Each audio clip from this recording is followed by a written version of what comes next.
Hola, Miguel. Seguramente no quieras leer esta carta, pero me veo en la obligación desesperada de hacerlo en una última súplica a la persona que tiene en sus manos el terminar con una interminable tortura, que es el no saber dónde está mi niña. Esta carta directa al corazón de Miguel Carcaño, el asesino confeso de Marta del Castillo, es en realidad el último intento de una madre por recuperar los restos de su hija. Pensar que por un pacto de silencio ella no reposa donde debiera.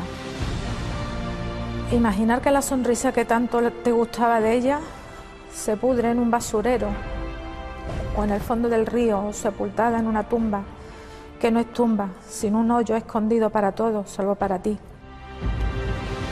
Es la última oportunidad antes de que la justicia desmenuce el caso en 45 días de mentiras, coartadas y de testigos sorpresa.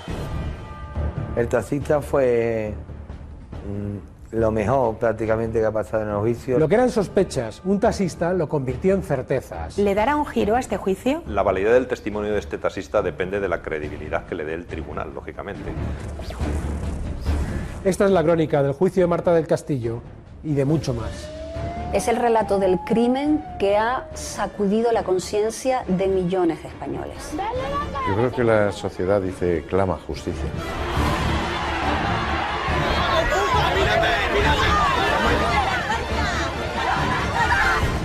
Es el caso más complicado al que se ha enfrentado la policía. Va a marcar un antes y un después en lo que se refiere al protocolo usado en la desaparición de menores. Ellos pueden tener muy claro que vamos a seguir buscando y de cualquier manera, de cualquier forma. Horas antes del juicio lo intentó todo por recuperar a su hija muerta a manos de su amigo Miguel. Te suplico una vez más que me recibas, o me llames, o me escribas. Yo solo quiero oírte, no reprocharte, ni insultarte, solo oírte. Solo quiero que me digas por ti, por tu madre, por mí. Miguel, ¿dónde está el precioso cuerpo de mi niño? ¿Qué ocurrió en el piso de León 13 la noche del 24 de enero de 2009? Según el fiscal, Miguel Carcaño y Cuco violaron y estrangularon a Marta. Samuel les ayudó a deshacerse del cadáver. Y Francisco Javier, el hermano de Miguel, y su novia María, como mínimo, encubrieron todo el asunto. Yo sé que son todos culpables. Pero ¿cómo pudo un simple adolescente tejer una trama tan impenetrable? Los psicólogos dicen lo mismo, que Miguel no es capaz de hacer un plan a 2 horas más tarde. ¿Quién le ayudó? ¿Quién lo organizó todo? ¿Por qué durante este juicio, de repente, ha crecido el protagonismo de Francisco Javier Delgado, el hermano de Miguel Carcaño? 1000 días después, el paradero de Marta del Castillo todavía es un misterio.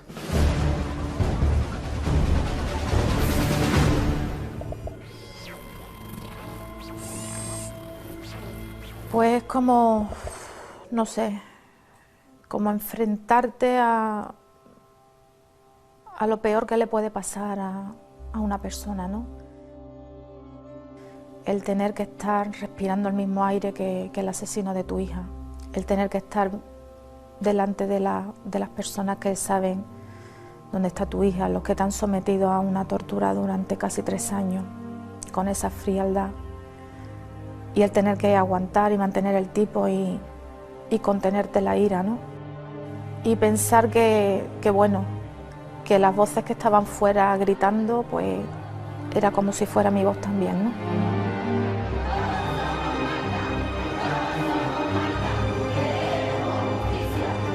Es la indignación. Yo lo comprendo.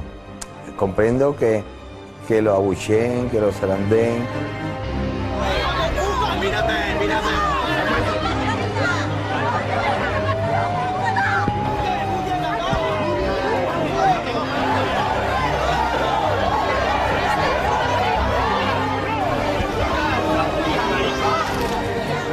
La indignación tan grande de que, bueno, que has cometido un delito, has matado a una persona, ya has confesado lo mayor. Déjame que entierre a mi hija. Déjame que le pueda llevar flores.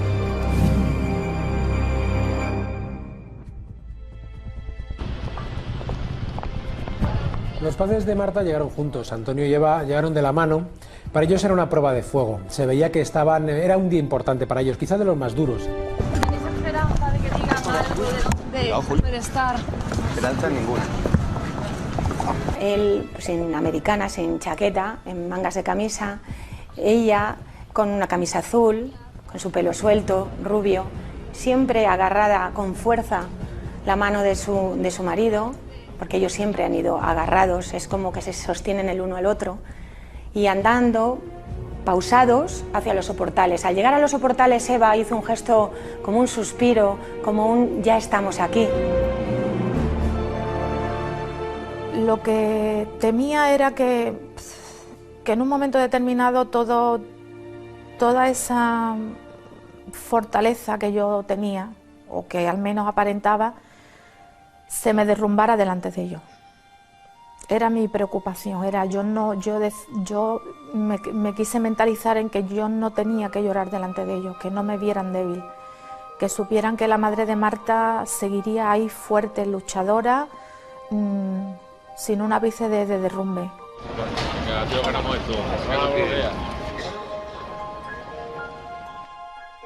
El más madrugador, bueno, no esperábamos otra cosa, fue el abuelo de Marta, José Antonio. Llegó elegante con su chaqueta, con una chapa con la cara de su nieta, para no olvidarse nunca de ella y que jamás se olviden todos los demás de ella. Y dijo una cosa que nos dejó marcados, nada más empezar. Si apareciese el cuerpo, ya la sentencia me traería sin cuidado. Creo que a toda la familia, ¿no? Y bueno, como bien decía la compañera, que si estábamos dispuestos a rebajar la condena, estaríamos dispuestos a contar que nos dieran dónde está el cuerpo de Marta. Podemos a lo mejor llegar a un acuerdo de una rebaja dependiendo de la condena que le caiga, pero no vamos a sacar a Miguel Carcaño. Hubiera intentado sacar a Samuel, a María, lo había intentado, porque son los que menos colaboran, o lo que pienso yo, que menos colaboración tiene. De hecho, yo llamé a la madre de María García Mindaro, la llamé por teléfono y le ofrecí la oportunidad de hablar con el fiscal, de sacarla, si nos decía dónde estaba el cuerpo, si ella tenía ocasión de sacárselo a los demás. A la semana, viendo que no me llamaba, la volví a llamar y me dijo que no, que su hija y su yerno eran inocentes y que de ahí no se bajaban. El hermano, no, el hermano yo creo que estaba allí cuando pasaron los hechos, no sé si tendrá alguna implicación más que no se ha podido demostrar, ¿ven? Entonces yo con ese no iba a tener trato ninguno.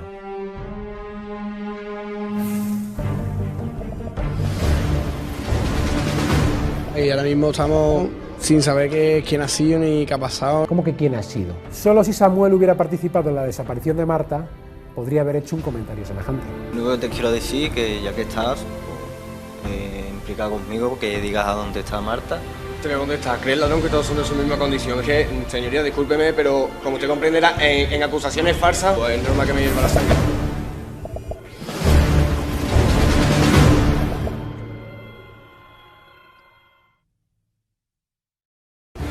No me veas como una madre que odia, porque yo no tengo fuerzas ni para odiar. Lo que me remuerde la conciencia es de yo haber estado allí, a pocos metros escasos del cuerpo de mi hija, y no haberme dado cuenta. En ese momento ya tuve la certeza total de que algo malo había pasado. Ha habido una especie de pacto de sangre para no contar la verdad. Estoy segura que la fuerza para seguir para adelante me la da Marta.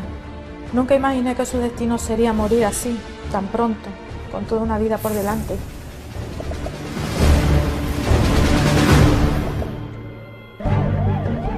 A Miguel no se le pudo ver porque era trasladado en un furgón, lógicamente desde la cárcel, y lo metían directamente dentro de los juzgados. No era lo habitual hasta entonces, pero a partir de ese día veríamos que a Miguel no íbamos a poder verlo, ¿no? Porque iba en el furgón siempre. Detrás de Miguel llegó Samuel. Samuel vino a pie, no defraudó. Para él también es su día grande, incluso con una imagen más cuidada que en otras ocasiones, con el engominado, las gafas de sol, ese puntito de chulería. Dejar paso. Samuel llegó muy seguro de sí mismo y dispuesto a dar espectáculo.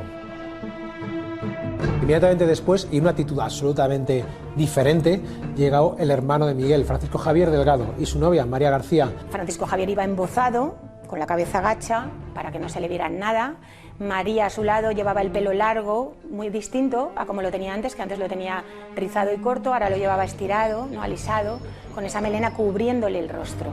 Y como huyendo de la gente, ¿no? Como escapando, porque la gente se les tiraba encima, literalmente. Precisamente en esa imagen ya intuíamos lo que podía pasar y lo que realmente pasó, y es que a partir del segundo día, el tercero, en las salidas de Francisco Javier y María se empezaron a complicar porque la gente se tiraba encima de ellos. Y justo en ese momento se dan cuenta del dolor de la gente que ha acompañado a la familia de Marta del Castillo. Gritos, insultos, incluso me atrevería a pensar que pasaron miedo porque no paraban de gritarle y de insultarle. La primera jornada discurrió con las cuestiones previas, no hubo tiempo para más. Querían que se anulase este juicio, el de los mayores que se iba a celebrar y el del Cuco que se celebró, para enjuiciarles, que parece mucho más lógico, a todos juntos, pero no lo consiguieron. Se suspende la sesión de hoy. Las dificultades fundamentales de este caso ha sido, primero, la gran cantidad de personas implicadas. En segundo lugar, que nadie ha dicho la verdad en este asunto. Claro, si cada uno da su versión y además esa versión es cambiada constantemente en el caso de Miguel Carcaño 4 veces, eso complica mucho la investigación. Señor Carcaño, levántese, por favor, y siéntese en la silla que tiene delante. Y el segundo día, por fin, declaró el presunto asesino de Marta, Miguel Carcaño. Miguel Carcaño, amigo de Marta, acusado de asesinato y violación y un delito contra la integridad moral. De Miguel lo que me ha sorprendido ha sido su quietud total. Es decir, si yo que estoy sentada en un banco mirando el proceso nerviosa porque es mi hija, ¿no? Se está hablando de mi hija, y te remueves en el banco, yo no sé esa persona cómo no se inmutaba, no hacía ni un gesto ni de rascarse ni de moverse, nada, parecía una roca. El día que declaró Miguel, la sala estaba llena, pero no hubo ninguna sorpresa.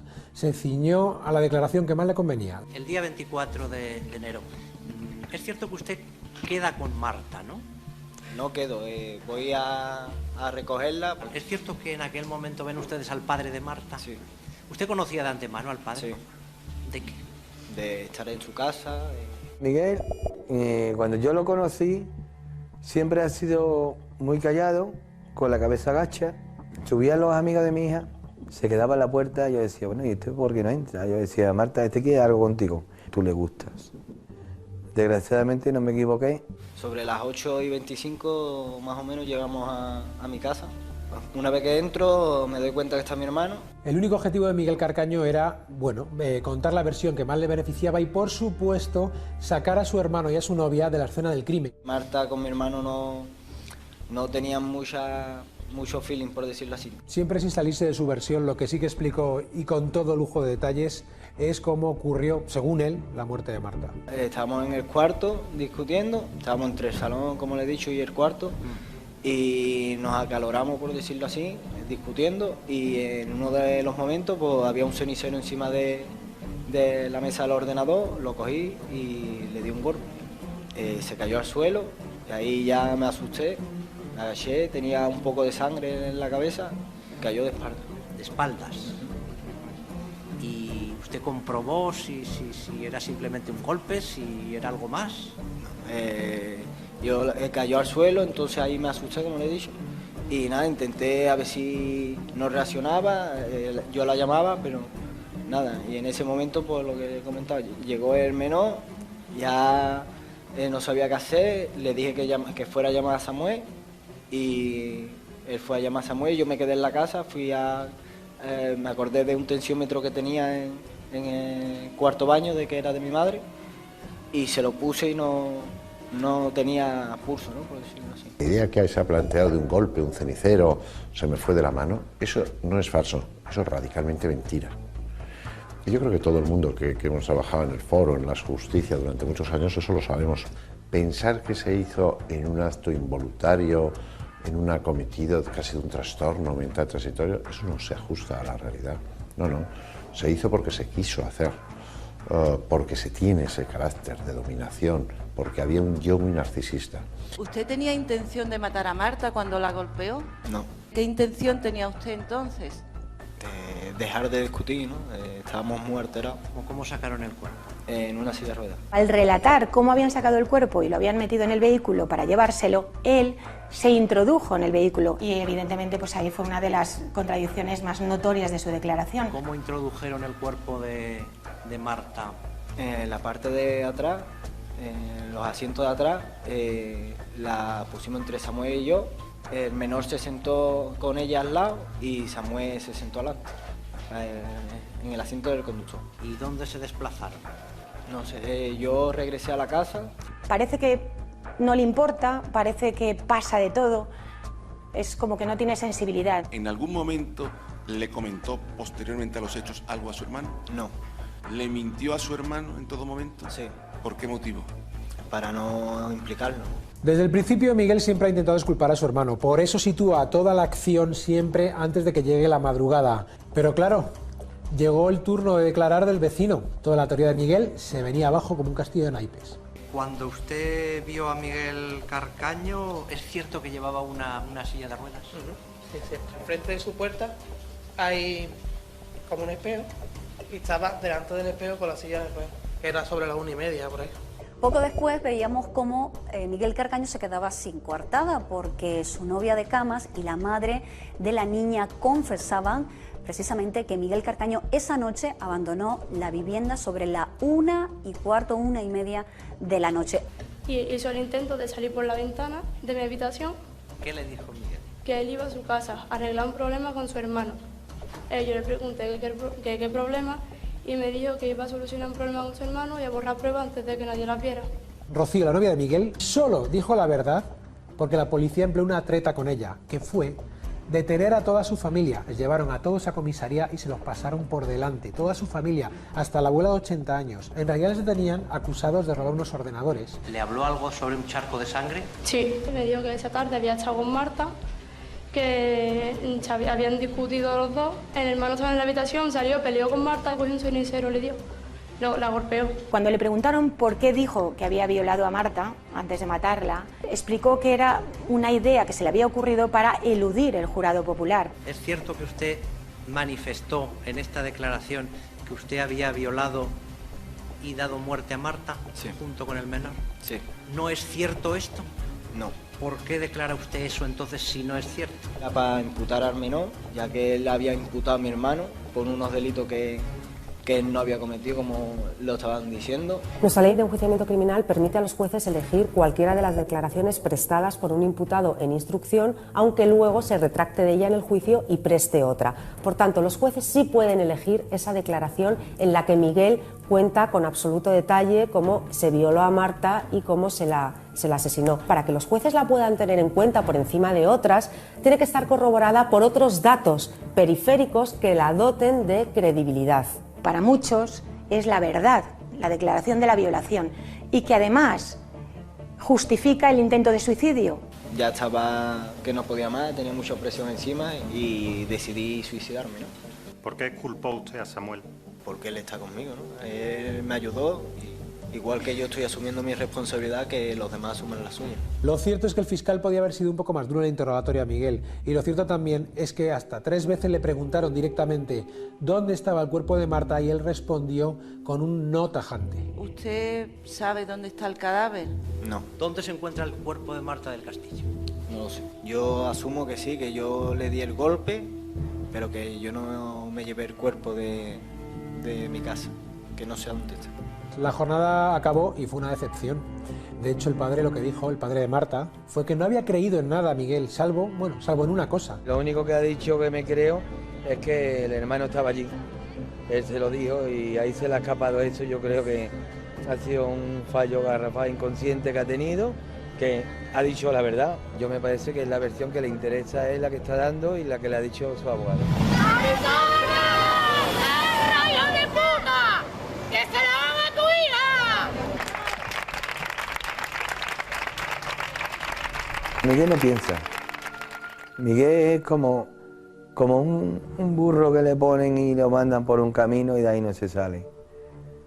Y Samuel es como alguien que siempre ha querido estar integrándose con pandillas, con uno, con otro. Samuel Benítez, amigo de Marta, acusado de encubrimiento y un delito contra la integridad moral.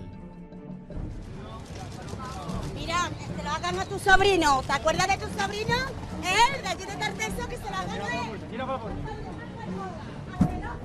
Señor Benítez, levántese, le hago la misma. Samuel tenía claro lo que iba a decir. Había confesado 2 veces ante la policía, pero eso fue hace 3 años y ahora lo iba a negar todo. ¿Es cierto que usted el día 24 de enero recibe una llamada de Miguel Carcaño y en esta llamada le comunica que tiene un marrón muy grande? No. ¿Y es cierto que declaró también que se desplazó en un autobús hasta el domicilio de León 13? Eso es negativo. El día 24 de enero nunca pise el domicilio de León 13, nunca. Él es capaz de llegar a ser el más chulo de todo el tribunal. ¿Todo lo que contó relativo a su participación es cierto o no es cierto? Es totalmente mentira. Fue capaz luego a las 4 de la mañana de ir a participar en la búsqueda de Marta junto al padre de Marta e incluso se permite conceder una entrevista a una cadena de televisión. Solo que durante esa entrevista comete un gravísimo error. Estamos ahora mismo sin saber quién ha sido, ni qué ha pasado, ni qué va a pasar, y ahora mismo estamos que es que no sabemos nada, vamos, que es que estamos como si, no sé, algo que es muy raro. Solo si Samuel hubiera participado en la desaparición de Marta, podría haber hecho un comentario semejante. ¿Y en qué momento se desplaza usted para colaborar en las labores de búsqueda de Pues Marta? una vez que llego yo a mi casa después de bajarme del autobús, tardaría aproximadamente unos 40-45 minutos en llegar a mi casa, alrededor de las 4 menos cuarto, menos 20 aproximadamente. ¿Y es cierto que declaró usted también a la policía que tiraron el cuerpo en el río Guadalquivir? ¿Dice usted que esto no es cierto? Exacto, no es cierto. ¿Y por qué motivo declaró usted de esta manera, no una vez, sino 2 veces? Pues primero bajo coacciones, amenazas y bajo un agarrón de cuello, bajo golpes que me daban en la cara y en el pecho. Es una estrategia horrible, por manida, el hecho de que vayan a declarar y digan que la policía les ha presionado. Los jueces a esas alturas están hartos de oír a acusados en el banquillo soltando por la boca cómo la policía les ha presionado para confesar. Ya hoy en día no se lo cree nadie, por tanto demuestra que están mintiendo. La policía me fue indicando absolutamente paso por paso todo lo que yo tenía que decir. Samuel estaba tan preocupado del tema de la ropa que llevaba, que cogió carrerilla, empezó a hablar y a justificar que le tuvieron que decir, pero no le he preguntado todavía. Me quité una chaqueta de color beige que la dejé encima del sofá porque yo debajo llevaba otro jersey. No le he preguntado yo por la vestimenta, ahora le iba a preguntar, parece que se anticipa usted. Cuando ya llegó realmente el turno de las preguntas sobre la ropa para justificar por qué iba en mangas de camisa, él explicó pues que, bueno, que es muy caluroso. ¿Es cierto que usted iba, vamos a llamarlo así, ligero de ropa para el frío que hacía esa noche? Bueno, perdón, primero le pregunto, ¿hacía frío? Depende, suelo tener calor. Samuel, si es usted una persona que suele tener mucho calor, seguro que le permite el tribunal quitarse la bufanda, si quiere. Samuel se sabe el caso al dedillo, se ha estudiado el sumario, sabe que no hay pruebas de peso en su contra, aunque sí muchos indicios. Samuel, ¿dónde se encuentra el cuerpo de Marta del Castillo? Pues no lo sé, señor fiscal.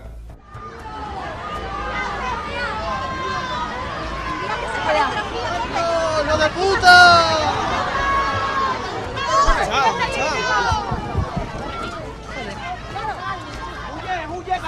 ¡Muy bien! ¡Ha muerto!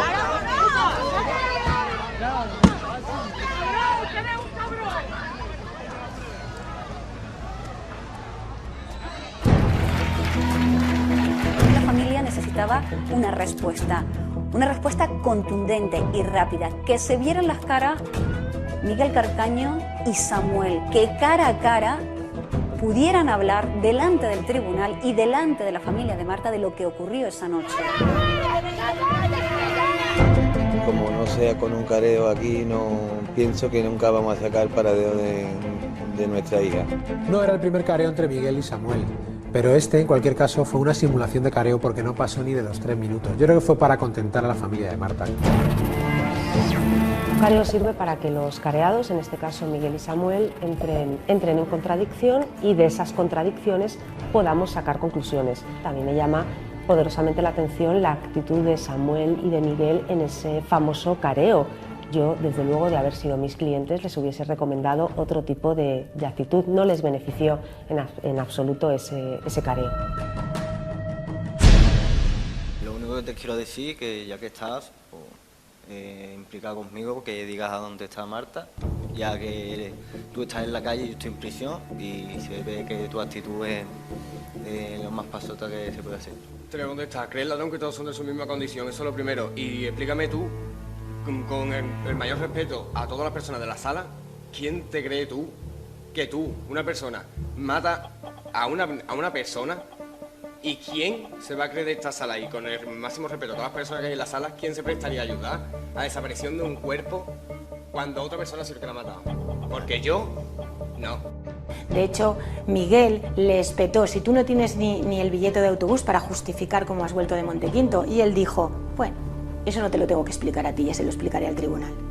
Y explícame cómo es posible que supuestamente tú me estés metiendo en una hora de 9:15, 9:30 aproximadamente, cuando en esa hora estoy yo con mis testigos en Montequinto y me dices con un coche inventado que ningún amistad mía tiene ese coche. Explícame tú, por ejemplo, que dice los tickets de autobús. Yo todavía esos tickets nunca han aparecido. No sé. Sí, pero es que a ti no te tengo que demostrar nada, se lo tengo que demostrar al jurado. Por eso, ¿no? Yo entiendo y agradezco que los jueces han tenido pues ese miramiento por decir: no vamos a negarle a los padres todo lo que esté en nuestras manos, ¿no? Pero a mí ese careo no me supo a nada. Yo hubiera preferido un careo incluso con el menor y con Francisco Javier, con preguntas, con vamos a dar ahí en las costillas. Y en realidad lo que dejó patente es lo de otras ocasiones, que Miguel Carcaño le echa la culpa a Samuel y que Samuel, como se sabe el sumario al dedillo y que no hay pruebas en su contra, le da la vuelta. Y que tampoco apareciste por la casa, también es mentira, ¿no? Porque igual que tú apagas tu móvil, y está confirmado que tú apagas el móvil, en esa época tú eras más listo que yo. Por eso tú estás en libertad y yo estoy en prisión. Sí, yo soy Forrest Gump, que desde Montequinto a tu casa tardo 5 minutos, ¿no? O sea que o tengo ¿Tú tienes un hermano de Melu o soy el primo de Forrest Gump. Todos nos quedamos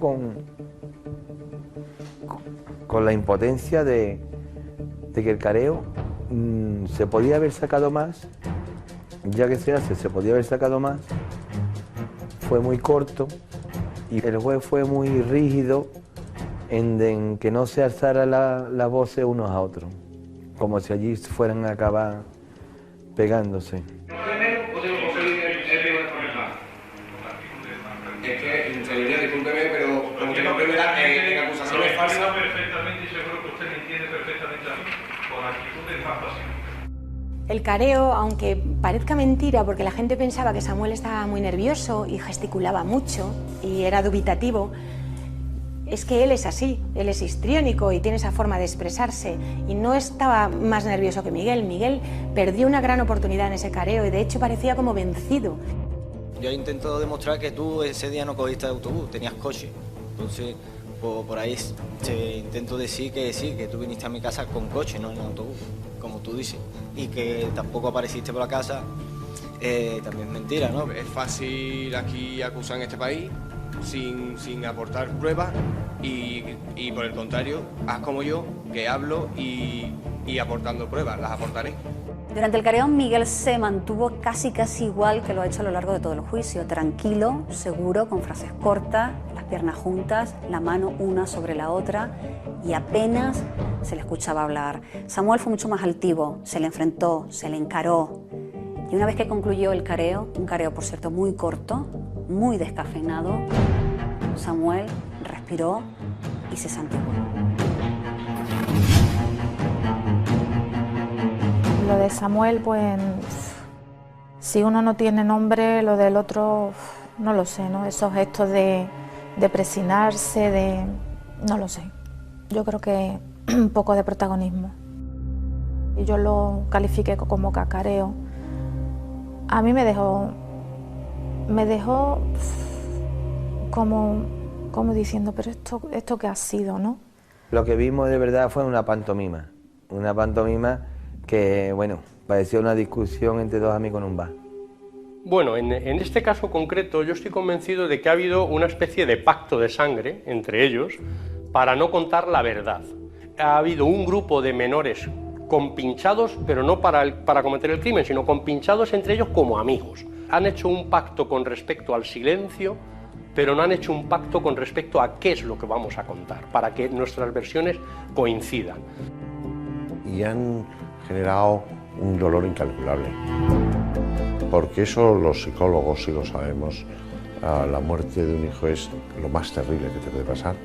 Pero la pérdida de un cuerpo, el no saber dónde está, el no poder darle tierra, el no poder llorarle, eso genera un vacío, una nada, que es muy difícil, ¿no?, de soportar.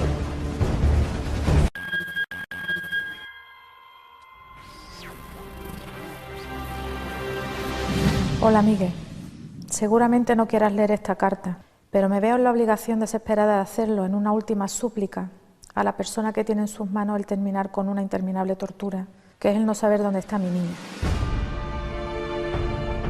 Esta carta directa al corazón de Miguel Carcaño, el asesino confeso de Marta del Castillo, es en realidad el último intento de una madre por recuperar los restos de su hija. Pensar que por un pacto de silencio ella no reposa donde debiera. Imaginar que la sonrisa que tanto te gustaba de ella se pudre en un basurero o en el fondo del río, sepultada en una tumba, que no es tumba, sino un hoyo escondido para todos, salvo para ti. Es la última oportunidad antes de que la justicia desmenuce el caso en 45 días de mentiras, coartadas y de testigos sorpresa. El taxista fue lo mejor prácticamente que ha pasado en el juicio. Lo que eran sospechas, un taxista lo convirtió en certezas. ¿Le dará un giro a este juicio? La validez del testimonio de este taxista depende de la credibilidad que le dé el tribunal, lógicamente. Esta es la crónica del juicio de Marta del Castillo y de mucho más. Es el relato del crimen que ha sacudido la conciencia de millones de españoles. Yo creo que la sociedad dice, clama justicia.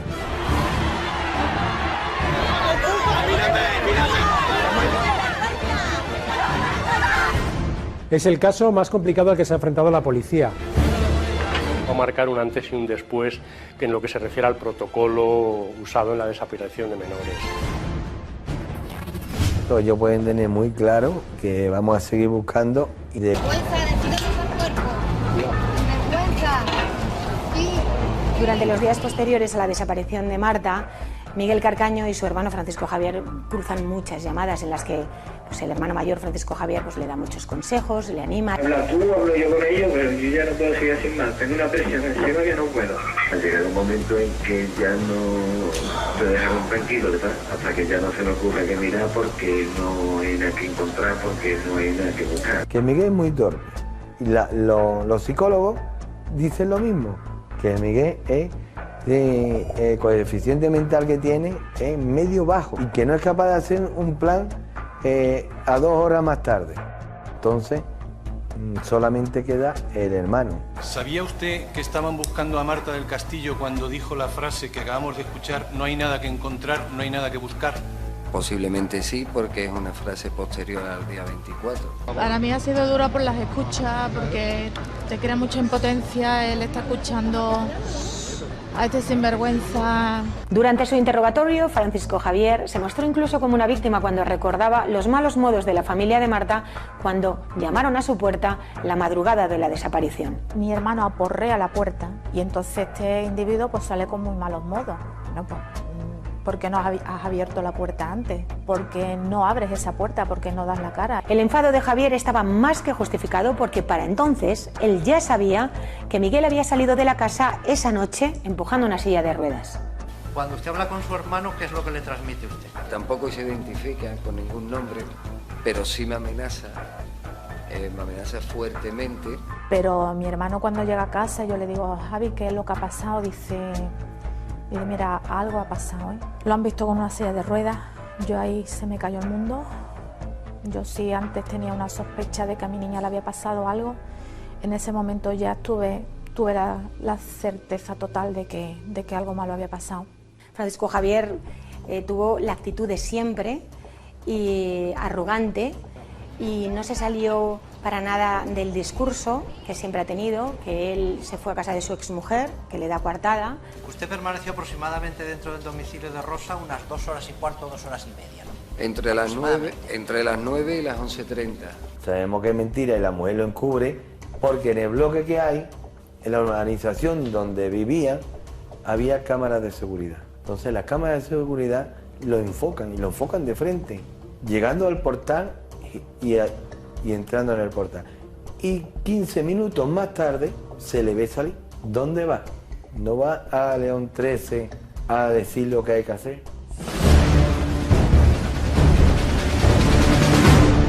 Fuimos al portal a ponerle el ramo de flores en el cumpleaños de mi hija. Cuco, ¿tú sabes dónde está Marta? De parte de sus padres, llévale este ramo de flores.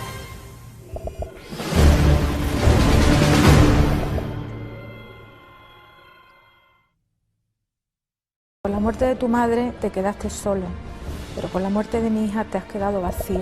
Yo sé que son todos culpables. Pedir perdón a la familia de Marta por el daño causado. Pedir perdón es otra cosa. Es mirarse al espejo el resto de su vida y decir, merece la pena que yo siga vivo. Cuco, ¿tú sabes dónde está Marta? De parte de sus padres, llévale este ramo de flores. Solo quiero que me digas por ti, por tu madre, por mí. Miguel, ¿dónde está el precioso cuerpo de mi niña?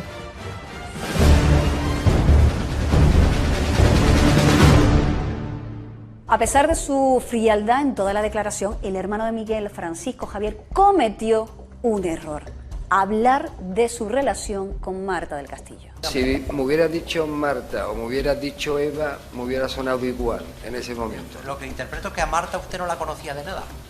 Conscientemente, ni de nombre ni de rostro. Entonces Marta con mi hermano no tenían mucho feeling, por decirlo así, tampoco. Pero lo conocía quizás su Sí. hermano. ¿Pero lo conocía de qué? De vista, ¿no? De haber estado en su casa, pero poco más, ¿no? De saber que me juntaba con ella. Que a Marta usted no la conocía de nada. Ni de nombre ni de rostro. Y así nos contó que de verdad su hermano y Marta se llevaban fatal, es decir, que se conocían, es decir, justo lo contrario que ha intentado hacernos creer su hermano en los últimos 3 años. Mira, que se lo hagan a tu hija, cabrón. Precisamente en esa imagen ya intuíamos lo que podía pasar y lo que realmente pasó. En las salidas de Francisco Javier y María se empezaron a complicar porque la gente se tiraba encima de ellos, incluso llegaron a quitarle las gafas, la bufanda a Francisco Javier. El altercado fue de tal magnitud que ya nunca más les veríamos entrar así, sino que serían llevados en un vehículo hasta cerca ya del soportal para que la gente no pudiera abalanzarse sobre ellos. ¿Por qué Francisco Javier lleva 3 años ocultando su rostro? ¿Porque teme que alguien le reconozca en un futuro o porque teme que le reconozca alguien del pasado? Fue una sorpresa para todos que casi 3 años después de la desaparición de Marta, el fiscal y la policía guardaran una última carta, la de un taxista que desmontaría definitivamente la coartada del hermano de Carcaño. ¿No es cierto que usted, sobre las 12 y cuarto o 12 y media, ya de la madrugada del domingo, recogió usted a una persona en la calle Luis Montonto? Sí, señor. ¿Dónde le solicita ir? A León 13. No, cuando entramos ya le digo a qué altura le dejo. Dice, yo le indico ahora. ¿Se fijó usted en las características físicas de esta persona? Sí, señor. Ese hombre estaba bien pelado, con el pelo canoso. Tenía barba, iba vestido de oscuro y que llevaba una chaqueta con doble bolsillo. ¿Recuerda usted si llevaba algo consigo? Llevaba una bolsa. Y a raíz de que sale Miguel y en la televisión, de que es la casa donde está entrando él, y después aparece este señor que sale de la casa también detenido, yo ya sé que esa es la casa. Y yo ya a mi mujer le digo que es él, 100% seguro que es él y que yo no me puedo callar, que yo ya estaba tan mal que yo no me podía callar. Si creemos al taxista y el juez lo hace, eso significa que Francisco Javier Delgado, cuando llega a las 12:30 al escenario del crimen, al León 13, llega el primero. Y llega el primero porque se va a encargar de coordinar toda la operación de deshacerse del cuerpo de Marta y creación de coartadas, y que por lo tanto es algo más que un encubridor. Desde luego, eso no era lo que había contado Francisco Javier. El hermano de Carcaño había dejado muy claro siempre que en ese bar estuvo hasta pasada las 3 de la mañana aproximadamente. Una vez que cierra usted el bar, aproximadamente estamos sobre las 3:10. Sí. ¿A dónde se dirige usted? A un bar que se llama Mini, en la calle Albaida. ¿Recuerda usted el trayecto que hace desde la calle Albaida a la calle León 13, cómo lo efectúa? Andando. ¿Pero es cierto que usted a las 4 de la mañana llama a su novia María? Sí. ¿Recuerda para qué? Sí, para que me abriera. El taxista había conseguido desmontar la coartada de Francisco Javier. El taxista fue lo mejor prácticamente que ha pasado en el juicio, lo más fresco, en un testimonio claro y comprensible. Yo he visto un poquito de luz en ese camino, ¿no? Los magistrados aceptar al testigo, al taxista, ¿no? Porque yo, si a este hombre no lo hubieran aceptado, yo ya de entrada hubiera dicho, el juicio está hundido para Marta. ¿Por qué tardó tanto tiempo ese testigo en hablar? Su esposa nos daría la clave. ¿Usted sabe por qué motivo su marido no acude a la policía? Es por mí. Yo le decía que yo temía por él, que yo temía por nosotros. Me llamó, creo que al día siguiente, me llamó el hombre apenado para pedirme disculpas, que lo comprendiera y yo, sinceramente, con el corazón en la mano, lo entiendo. La familia de Marta le señaló con el dedo desde el primer día y el fiscal sospecha, también desde el primer día, que el hermano de Miguel Carcaño, Francisco Javier Delgado, es el cerebro de todo este asunto de la desaparición del cadáver de Marta del Castillo. ¿Te han llamado de algo o algo? Vale, bueno, escucha, acuérdate mañana, ¿eh? Si te abordas que sea, tú le dices que... Nada, no dices nada. Hay veces que me gustaría ser menos listo, ¿sí? Pero sabía yo que iba a ser un marrón listo. Que hay muerto Satanás. Desde luego, él es el único que ha demostrado ahí en la sala, delante del tribunal y con sus respuestas, que es el más inteligente de todos. Y por último, Francisco Javier, ¿dónde se encuentra el cuerpo de Marta del Castillo? Es algo que no sé ni he sabido nunca. María García se empeña en darle coartada a todos ellos. María García, novia del hermano de Miguel Carcaño, acusada de encubrimiento y de un delito contra la integridad moral. Si ella dice que estaba allí desde las 12 o 12:15, que se supone que cuando limpian y sacan el cuerpo, le da coartada a todos. Y más importante, a su novio. María, ¿es cierto que en torno a las 12:30 aproximadamente de la noche alguien tocó por fuera en la persiana del salón? Yo no escuché nada. ¿No escuchó usted nada? No. Yo tengo una teoría que es muy simple. Si yo me encuentro un cadáver o mi cuñado ha hecho esto y mi padre es médico, aquí llamo para que me diga, está muerto. La novia de Francisco Javier contó lo de siempre, que esa noche, de las 12 y un poco y unos minutos, estuvo toda la madrugada estudiando en León 13 y que allí no ocurrió nada, ni estaba el cuerpo de Marta, ni estaban limpiando, ni nada. ¿Usted notó algún olor extraño allí, como a limpio, para entenderlo? Es decir, algún tipo de producto de limpieza. Yo no noté ningún olor a limpio, no. Al pasar por el cuarto de Miguel noté un olor extraño. Pero era un olor extraño, pero me parecía que era como... No me olía ni amoníaco, como dicen, ¿no? Era como si fuese una fregona que está de los bares, que está un poco sucia, no sé, un olor raro. María podría llegar a ser condenada a 5 años por encubrimiento, porque María no es familiar de Miguel. Si se demuestra que hay pruebas suficientes como para acreditar que participó de ese encubrimiento, María, desde luego, puede ser condenada a 5 años de prisión. Ella, o dos cosas, o está mintiendo y no estuvo en el piso, o estuvo en el piso y lo vio todo. Las llamadas telefónicas permitieron conocer a los investigadores dónde estaba cada uno de los imputados el 24 y el 25 de enero de 2009. Y serán esas llamadas, la localización telefónica de cada uno de los imputados, lo que demuestre posteriormente que mienten. El 24 de enero, sobre las 8 de la tarde, el teléfono de Marta recibe 17 llamadas de teléfono de la misma amiga que lo sitúan en la zona de cobertura de León 13, la escena del crimen. Una de esas llamadas sería la que, según la policía, determina la hora de la muerte. Porque a las 8:28 Marta recibe una de las llamadas de su amiga Cristina. Más tarde Miguel Carcaño confesaría que él mismo colgó esa llamada con el cadáver de Marta a sus pies. Esta hora es clave para involucrar al hermano de Miguel, a Francisco Javier, porque a partir de las 8:30 él cruzará 3 llamadas muy seguidas con su novia, con María, que le sitúan en la zona de cobertura de León 13, justo a la hora en la que sucede el crimen. A las 9:01, Francisco Javier Delgado insiste en que está fuera de la escena del crimen. Ha quedado con su exmujer para ver a su hija y cuando llega realiza una llamada que posteriormente le servirá de coartada. A las 9:12, Marta del Castillo recibe un SMS del Cuco y a partir de ahí la señal ya se perdería para siempre. Poco después el Cuco llamará a Samuel desde una cabina. La llamada la recibirá Samuel a las 21:24 en la barriada de Montequinto. Él está en un cumpleaños y siempre dice que ha acompañado, pero hay una hora entre las 9:30 y las 10:30 que nadie le ve. A partir de aquí y hasta las 11:30 aproximadamente, ni el teléfono de Carcaño, ni el teléfono de Samuel, ni el del Cuco se posicionan. ¿Estaban juntos? ¿Se pusieron de acuerdo para apagarlo? A las 22:50 Miguel Carcaño reaparece y lo hace en camas, en casa de su novia. A las 23:34 Eva Casanueva llama preocupada a Samuel para preguntarle por su hija. Las antenas le situarían de nuevo en Montequinto. Pero Samuel comete un fallo.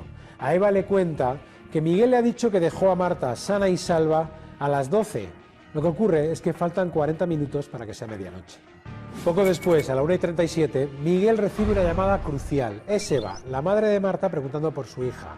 Lo que contaría la novia de Miguel Carcaño meses después es que después de esa llamada, Miguel colgó el teléfono, lo dejó en camas y partió hacia Sevilla para borrar las huellas del crimen. Desde el principio, esa madrugada, según la familia del Cuco, el menor siempre estuvo en su casa desde las 11:30, durmiendo. Lo que ocurre es que al menos 2 llamadas le sitúan fuera de su casa a esas horas entre las 12 y las 2 de la madrugada. Hay una última llamada muy controvertida, la que recibe María a las 2 de la mañana. Ella asegura que está estudiando en la casa, pero su teléfono se engancha a una antena cercana a León 13, pero no precisamente la que da cobertura a esa zona. Y se terminó el tiempo de las mentiras y llegó el de las verdades, el momento de la declaración de los padres de Marta del Castillo.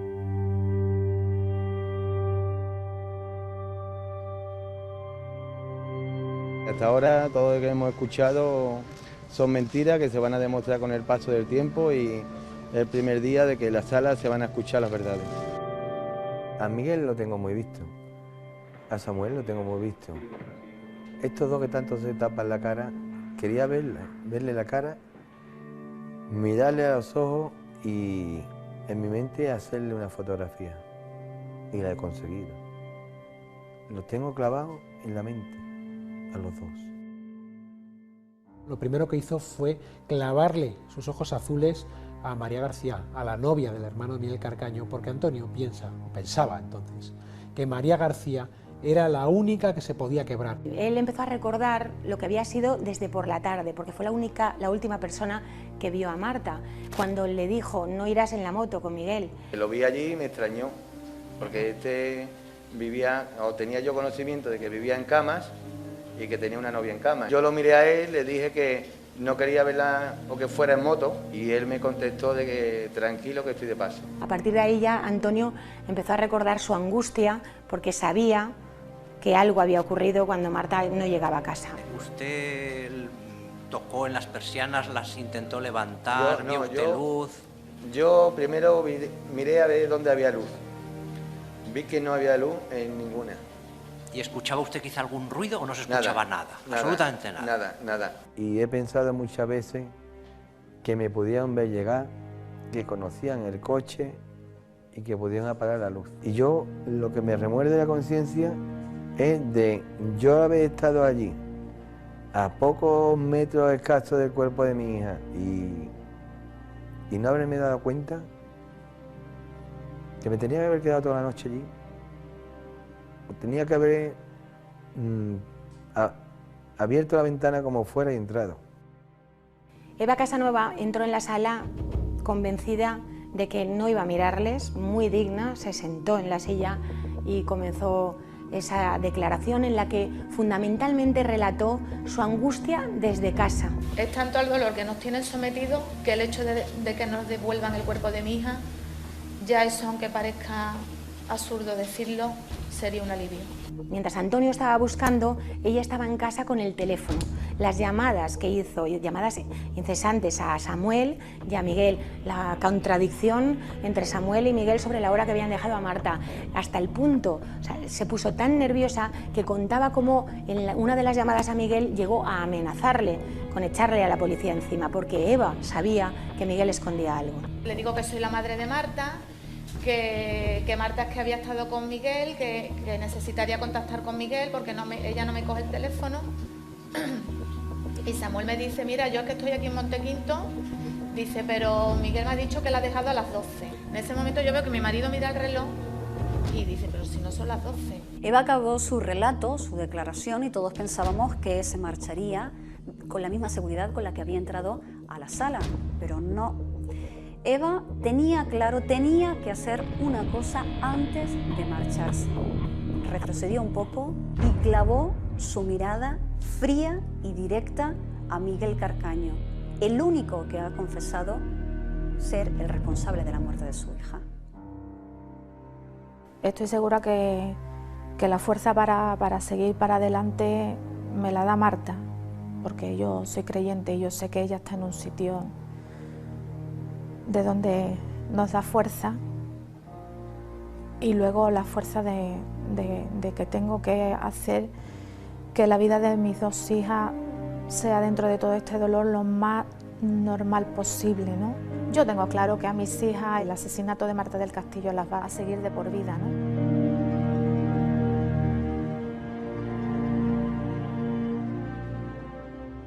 Y lo hacen con la pequeña, tiene una reacción fóbica a salir a la calle y además tiene un fracaso escolar. Esta familia se rompe, ¿no? con tanto dolor. Si el cuerpo sigue sin aparecer, si esta familia no puede despedirse, los síntomas se van a cronificar.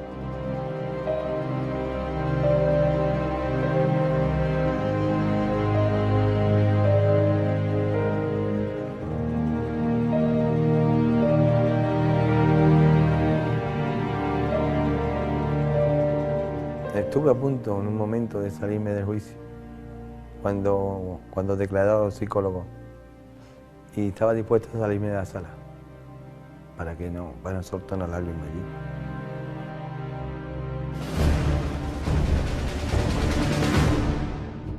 allí. El cuco que llegó como, no sé, nadie sabía qué era él. La transformación de cada uno para que no lo reconozcan por la calle. Y este se ha disfrazado, no sé, como de pequeño gorila, y disfrazado por la vida que nadie conozca. Mucho habíamos oído hablar del cuco, pero nadie le había puesto el rostro. Ese día llegó tapado, con una bufanda, con su larga melena. Pero el cuco bajó la guardia justo cruzando el arco de seguridad. Y en ese momento descubrimos el rostro del primer procesado por la muerte de Marta del Castillo. ¿Su nombre es, por favor? Francisco Javier García Manito. ¿Viene usted a declarar como testigo? ¿Jura usted o promete decir la verdad? Sí. ¿Lo jura o lo promete? Era para ellos difícil escuchar de nuevo el relato del cuco, esta vez como testigo, claro.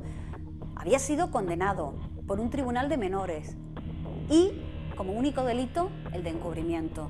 Habían pedido revocar esa decisión, pero no pudo ser. Y ahí estaba él, el cuco, sintiéndose triunfador, sintiéndose la gran estrella del día en la Audiencia Provincial de Sevilla y desafiando, además, a su antojo al tribunal. ¿Y usted hizo en ese momento el plan de irse con ellos? ¿No quedó en verse con Miguel y con Marta en casa de Miguel? No, en casa de Miguel no. Yo quedé con ellos en el Polideportivo de San Pablo. ¿A qué hora quedaron? Pensé, cuando volvieran del Triana. Señor García Marín, permítame, señor letrado, responda con la misma educación y respeto con el que está siendo tratado hoy. Cuando lo ves de nuevo y lo ves con esa prepotencia delante de un jurado que te infunde tanto respeto, y ves con esa prepotencia que hablaba, pues te causa asco. Señor García Marín, discúlpeme, ¿tendría la amabilidad de apartarse el pelo de la cara mientras declara? El tribunal es importante, si no, no hay mediación. Pero apartárselo de modo que el tribunal le vea la cara. La declaración del Cuco no sorprendió a nadie, lo negó todo y justificó sus confesiones anteriores en supuestas presiones de la policía. Pero es que el Cuco había confesado ante policías, ante jueces y ante el fiscal de menores. ¿Es que todos le presionaron? Pues él siguió mintiendo durante el juicio. ¿Tiene usted rencor hacia Miguel?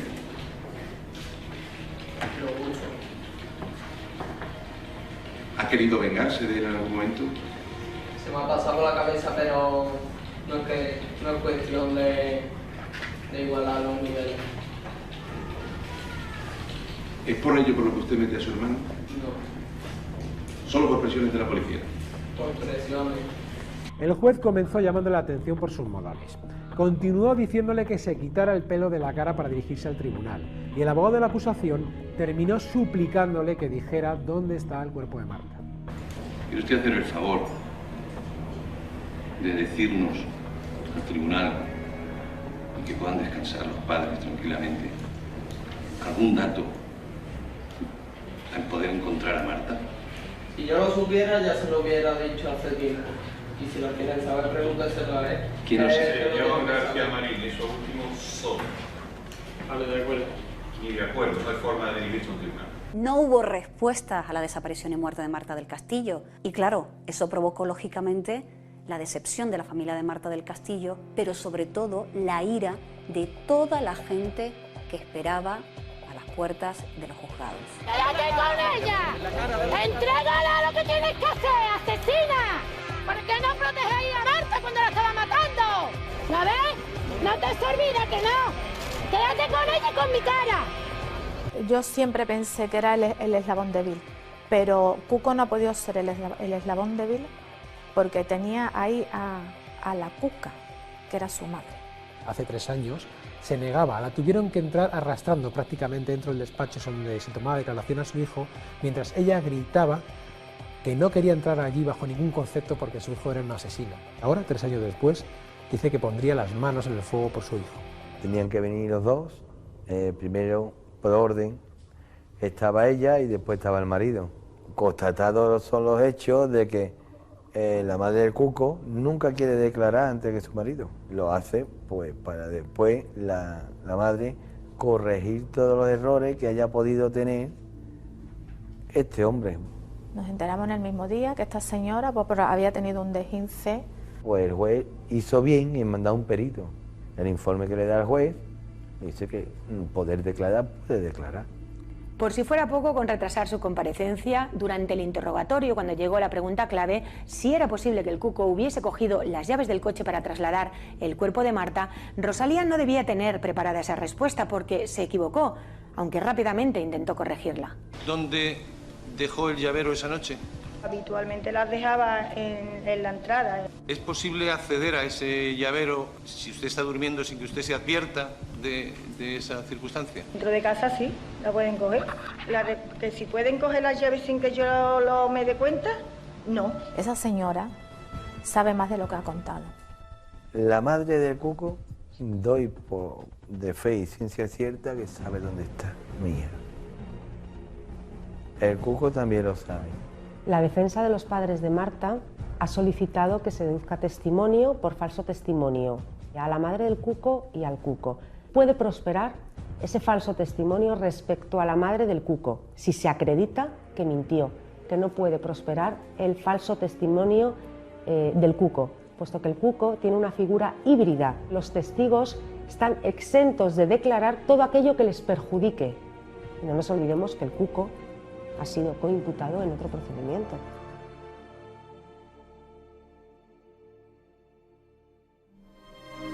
Con la muerte de tu madre te quedaste solo, pero con la muerte de mi hija te has quedado vacío.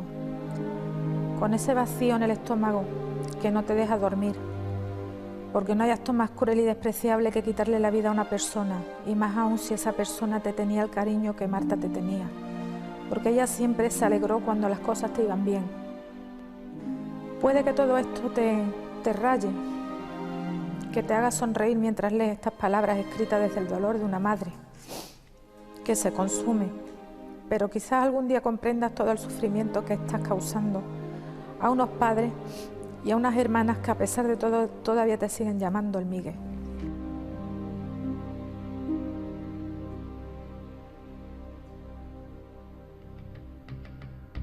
El juicio, no sé cómo definirlo, ¿no? Es un trámite que hay que seguir. No está, como siempre se ha dicho, el puzzle completo.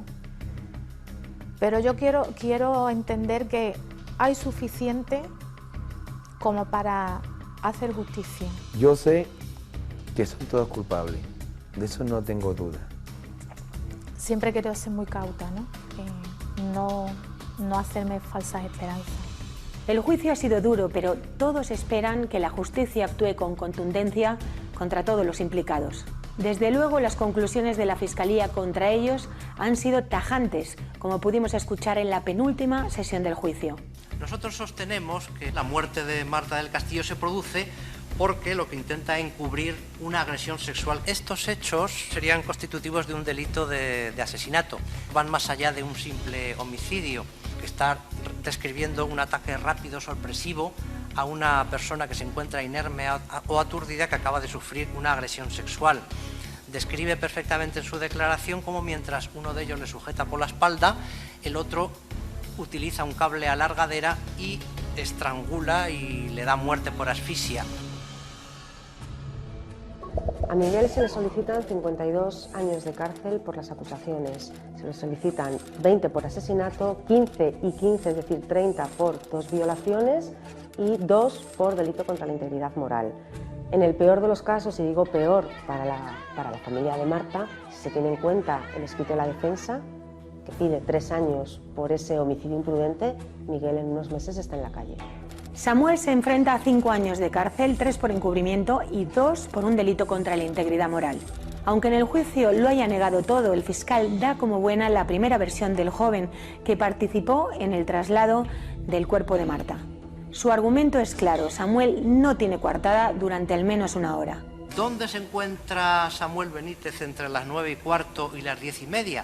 ¿Acaso se encuentra en el limbo? Qué casualidad que este horario coincide justo con lo que dice Miguel o con el horario que sitúa Miguel en cuanto a la hora que da muerte a Marta.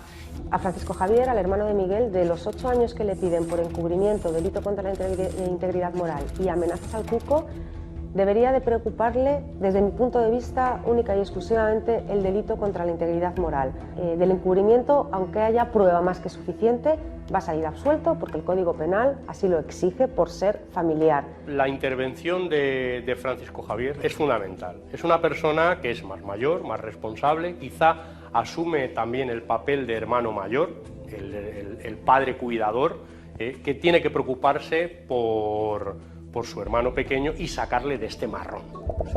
Para la novia de Francisco Javier solicitan también 5 años de prisión. María García tiene mucho que perder con la sentencia. No tiene coartada y la Fiscalía la sitúa en la casa de León XIII la noche del crimen. Nadie se cree a estas alturas que no escuchará nada. En su caso no caben atenuantes porque no es familiar de Miguel Carcaño. Muy enamorada tiene que estar para no romper ese pacto de silencio al que han llegado los imputados. No va a ser la justicia que se merece Marta, porque la justicia que hay aquí en España no hace justicia para las víctimas, ni para Marta ni para nadie, porque tenemos una justicia muy débil, muy floja, no es una justicia castigadora. Lo más duro es escuchar a la defensa en el alegato final, cambiar las cosas y ponerlas como ellas quieren, coger, pero descaradamente. Voy a coger todo lo que se ha dicho, lo que me interesa a mí, y lo demás es mentira. Y lo demás es mentira. Cuando te matan a un hijo y lo puedes enterrar, pero el no poder tener el cuerpo de Marta, ¿es tal el dolor al que te tienen sometido? No puedo concebir que no tengan un último acto de hombría, de bien, de dignidad, y que, aunque sea de forma anónima, den razón del paradero del cuerpo de Marta. Me da la sensación de que apelar a la humanidad y a la hombría de los imputados refleja la impotencia que ha perseguido el caso Marta del Castillo, porque no encuentran el cuerpo y porque el Código Penal es demasiado laxo. La gente no entenderá que ocultar un delito y ocultar un cadáver solo sea considerado un encubrimiento. Llegamos al final del juicio. Miguel Carcaño quiso hablar. Señor Carcaño, levántese. ¿Desea usted añadir algo? Siéntese aquí delante. Pedir perdón a la familia de Marta por el daño causado. No fue mi intención ni ha sido mi intención durante todo este tiempo producirle tanto daño, y que no, si supiera de verdad dónde está el cuerpo, pues que lo diría. No son unas disculpas que vienen desde el corazón, porque si tú sientes lo que ha pasado, pues di la verdad. Samuel mira a Miguel cuando se levanta y se echan una mirada pues de complicidad. En esa mirada podía caber: lo hemos hecho bien, vamos a estar fuera. ¿Qué puedes esperar tú de una persona que lleva casi 3 años sometiendo a una familia entera a esta tortura constante? Ese perdón ya viene tarde.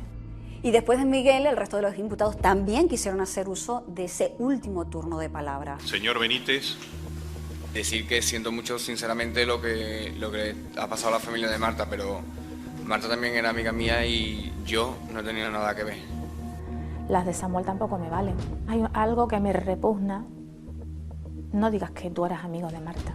Si tú le hubieras tenido cariño a Marta y ves lo que han hecho con Marta, tú no colaboras.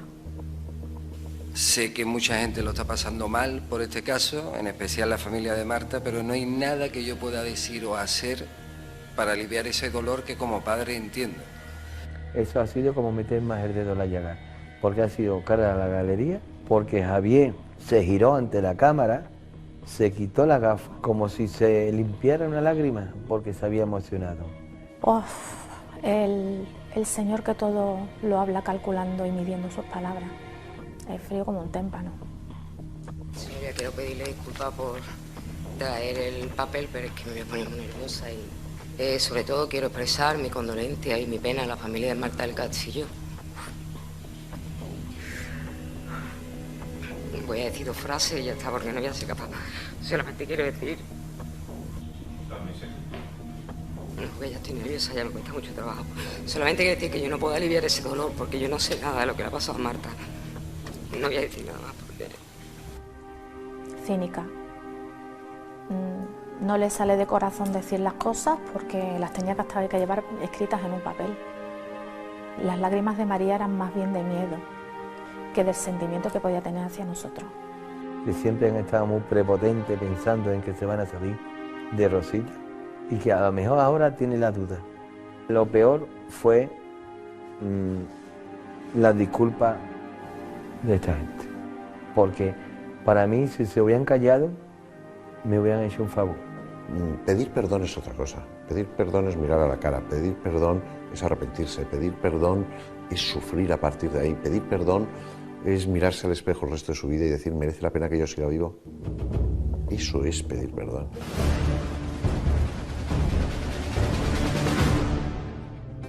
La historia de Marta del Castillo también es la historia de una búsqueda. No solo la policía buscó en el río o en el vertedero, la policía se esforzó, buscó en más de un centenar de lugares, en 3 provincias diferentes, buscaron en playa, buscaron en colectores, buscaron prácticamente en todos los pozos de Sevilla. Pensaron que un lugar fácil donde deshacerse el cuerpo y que podían conocer eran, por ejemplo, los vagones abandonados de la calle del pueblo saharaui, en el centro de Sevilla, o por ejemplo, en un pueblo en Villanueva del Río, a más de 70 kilómetros de Sevilla, donde existía una mina abandonada que ofrecía muchas posibilidades para ocultar un cuerpo, en Pozos de Utrera, donde testigos dijeron haber visto a personas en actitud sospechosa, e infinidad de sitios, ya digo, hasta llegar a más de un centenar de lugares y los que les quedan por buscar. Que solamente digan dónde está la niña. Si la niña ya no tiene nada. La niña solo tiene unos huesecitos que sus padres quieren darle cristiana sepultura, ponerle unas florecitas y llorarle en esa tumba. No queremos nada más. Que no saben el sufrimiento tan grandísimo que le están causando. A nadie le interesa que aparezca el cuerpo de Marta del Castillo. Digo a nadie, a los imputados, lógicamente. Nos diría si ha sido violada o no. Nos diría si efectivamente murió de un golpe con un cenicero o no. Nosotros vamos a seguir buscando a Marta. No sabemos si al final daremos con ella o no, pero cualquier pista, cualquier nuevo indicio, cualquier nueva aportación que haya sobre dónde puede estar, nosotros no vamos a escatimar en esfuerzos en seguir buscándola. A mi hija no se la ha encontrado. No porque se lo montaran muy bien los supuestos sospechosos, no. Principalmente por mala suerte y por errores.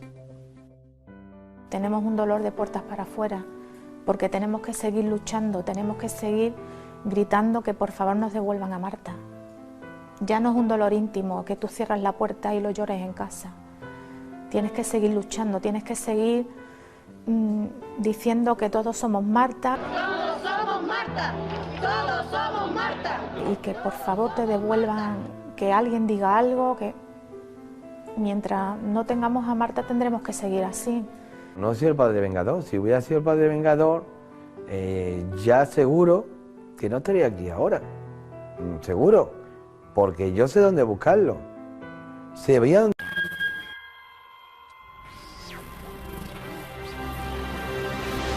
Hola, Miguel. Seguramente no quieras leer esta carta, pero me veo en la obligación desesperada de hacerlo en una última súplica a la persona que tiene en sus manos el terminar con una interminable tortura, que es el no saber dónde está mi niña. Esta carta directa al corazón de Miguel Carcaño, el asesino confeso de Marta del Castillo, es en realidad el último intento de una madre por recuperar los restos de su hija.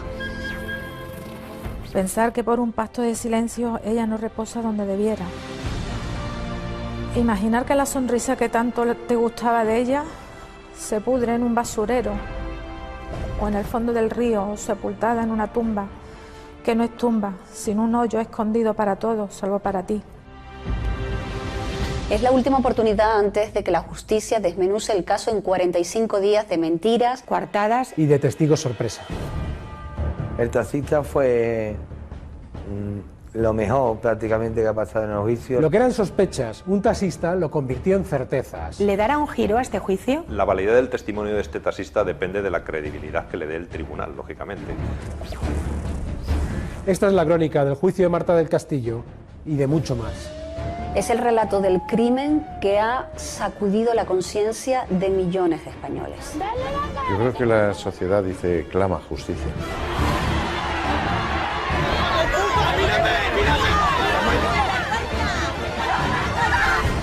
Es el caso más complicado al que se ha enfrentado la policía. Va a marcar un antes y un después en lo que se refiere al protocolo usado en la desaparición de menores.